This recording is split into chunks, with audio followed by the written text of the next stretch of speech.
Hey everybody, it's Walter here with Coastal Caterers. In this video, I'm going to show you how to remove a gas stove burner. So removing the burner is very simple. The first thing you want to do is make sure that everything is cool, there's nothing warm.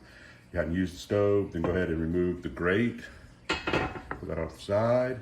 Remove the burner cap, and then you'll see the burner here, the element, and they're all pretty similar on different stoves. You can just pull it right out, and you're going to see that it's only going to fit back in one way. So you can just go ahead and put it back in, and it's only going to go in one way. So that's how you remove the burner from a gas stove. Put your burner cap back on, put your grate or your grill back on, whatever you want to call it.